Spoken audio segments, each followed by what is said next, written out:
With 4K content becoming more and more prevalent, the time to buy a 4K TV could finally be upon us. Samsung wants to draw users into its ecosystem for the next television revolution, and with its latest 8 series TVs, like the KS8500 the company sent me to test, it's making one hell of a convincing argument.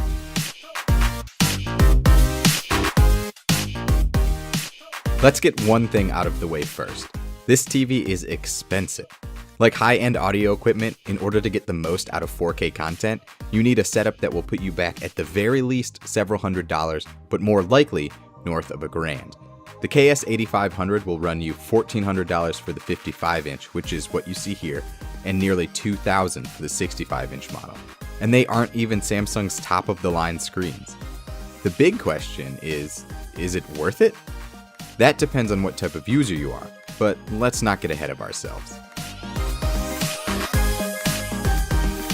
As someone who doesn't particularly like to tinker with TVs, one of the biggest aspects I look for is user-friendliness, and that all begins with the setup.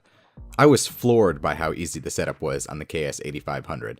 Unlike many TVs, you don't even need a screwdriver. Just slide the feet in until they lock and it's ready to stand. Next, plug in your devices, turn them on, and the TV will automatically recognize them. And not just that one device was a game system and the other a cable box. It specifically knew that I had connected a PlayStation and a Time Warner DVR. In real time, it took me less than 5 minutes to have the TV up and running. I have never experienced a television setup, or even any consumer electronics setup really, that was easier than the KS8500. The design and build of the KS8500 is solid. It's not super fancy, but draws the appropriate amount of oohs and ahs from most people, and would look great in any setup. Everything is in service to the screen, like the bezels, which are kept at an absolute minimum, allowing the screen to stretch from edge to edge, which may have even more of an effect on immersion than the curved display that this TV comes with. The small silver strip on the bottom and the LED Samsung logo add a nice touch of flair to make you feel like you got your money's worth without upstaging the real star of the show, which is, of course, the panel itself. One big difference of the KS8500 from most TVs I've used in the past is that there is barely any I/O on the TV itself.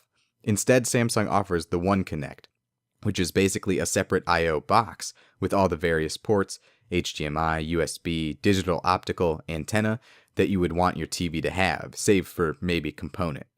I could not decide over the course of a month whether I liked this or hated it. On one hand, if you were to mount the TV, you would only have to worry about hiding one cable. But if you're like me and prefer to put your TV on a cabinet, you have to allocate room for the One Connect. Luckily, it's a pretty small, unassuming box that doesn't draw much attention. Before we talk about the screen, I want to talk about my absolute favorite aspect of the KS8500, the software.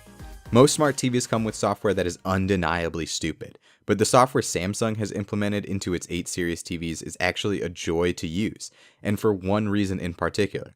It's simple. All I want from a smart TV is for it to allow me to quickly access the apps I want, and that's exactly what this TV does. Just hit the home button on the remote and a bar pops up from the bottom with various apps and settings. Navigate to the app that you want, press enter, and that's it.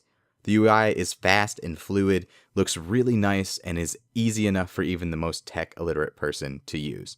And let's talk about that remote for a second. The design is minimalist, but it has most of the buttons you'll need, plus a cool extra button, which, when pressed, will bring up more information about the show you're watching, including social media feeds, background history, and more. The best part about the remote, though, is that it'll work with just about anything you want to connect to your TV. I used it as my cable remote, as my Blu-ray player remote, and as my TV remote for the last month, and I didn't lose an ounce of functionality.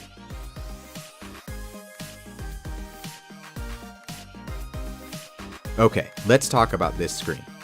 To begin, the 8500 series offers a curved display, and the idea is to make the whole experience more immersive, and to offer exceptional viewing angles to everyone in the room. After a month with the device, I can say that for the most part, those two ideas ring true. The curvature does draw you in, whether you're a viewer or a gamer, more than most flat panels I've used, and there isn't really a bad seat in the house, even if you're on the far edges. But sitting directly in the center is still the best view. When you're on the edge, particularly at night, the TV's side lighting becomes more apparent and can muck up a darker scene in a show or movie. Unsurprisingly, image quality is excellent. with this television. But like a fancy pair of speakers, the KS8500 is at the mercy of the source material.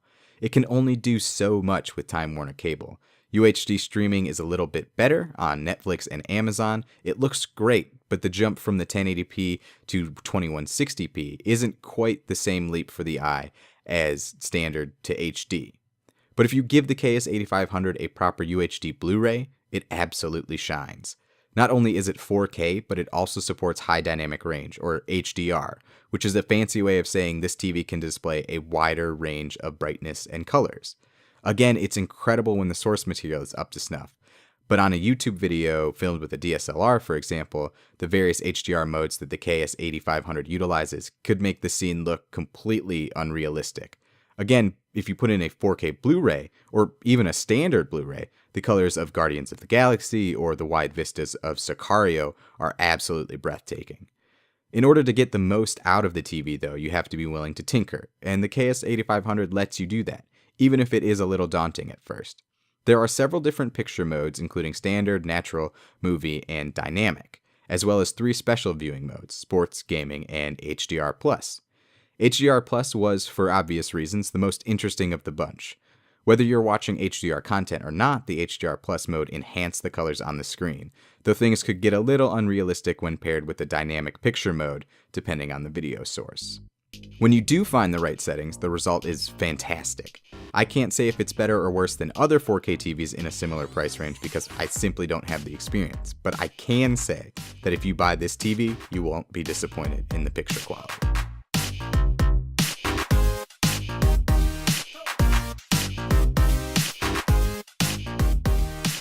Let's get back to that question of worth. Is the KS8500 worth $1,400? If you want a TV with a phenomenal immersive 4K HDR display and have a healthy stash of 4K Blu-rays, a premium Netflix subscription, Amazon Prime, and are on board for 4K gaming with the Xbox One S, or plan to hop on soon with PS4 Pro, then yes, the KS8500 is a great TV that is ready for the future of television.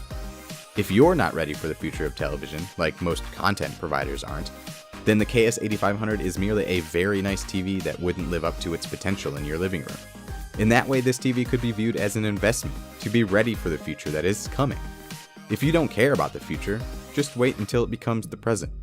Thanks for watching, and stay tuned to Pace Tech for more coverage of today's best technology.